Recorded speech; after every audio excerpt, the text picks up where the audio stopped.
दोस्तों, खाना काबा वो जगह है जहाँ करोड़ों की तादाद में लोग जाते हैं। इस जगह ऐसे मोजज़ात होते हैं जिनको सुनकर और देखकर इंसान के ईमान में इजाफा होता है।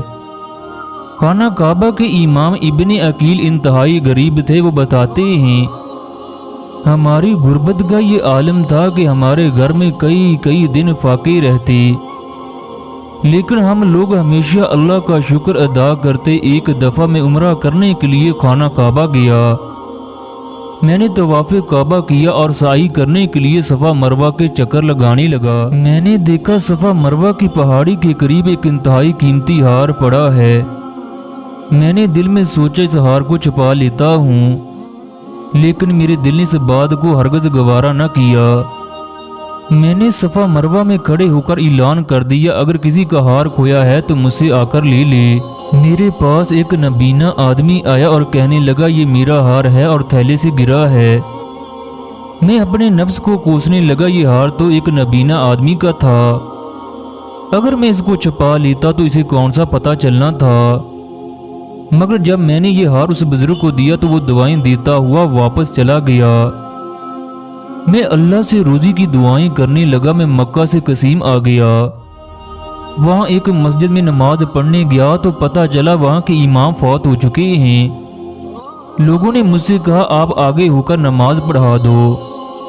मैंने जब नमाज पढ़ाई तो लोगों को मेरी नमाज इतनी अच्छी लगी, वो मुझसे कहने लगे, तुम यहाँ के इमाम क्यों नहीं बन जाते।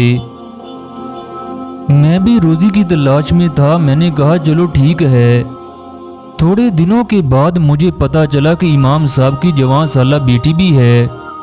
इमाम साहब वसीयत कर गए कि उसकी शादी किसी नेक और अल्लाह वाले बंदे से कर देना। वहाँ के लोगों ने मुझसे कहा, अगर तुम चाहो तो हम तुम्हारा निकाह उससे करवा दें।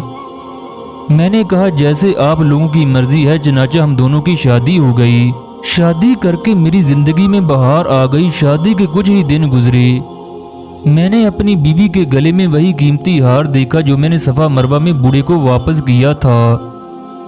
मैंने उससे हैरानगी के आलम में पूछा, ये हार किसका है और तेरे पास कहाँ से आया। वो कहने लगी, ये हार मेरे अब्बू ने मुझे दिया है। तब मुझे पता चला इमाम साहब वही हैं जिनको मैंने हार लुटाया था। मैंने अपनी बीवी को सारा वाक़या सुनाया। मेरी बीवी ये सुनकर खुशी से उछल पड़ी, कहने लगी, आप दोनों की दुआएं कबूल हो गईं। आपकी दुआ इस तरह कबूल हुई, अल्लाह ने आपको घर वाली दी, घर दिया और रिज़्क दिया।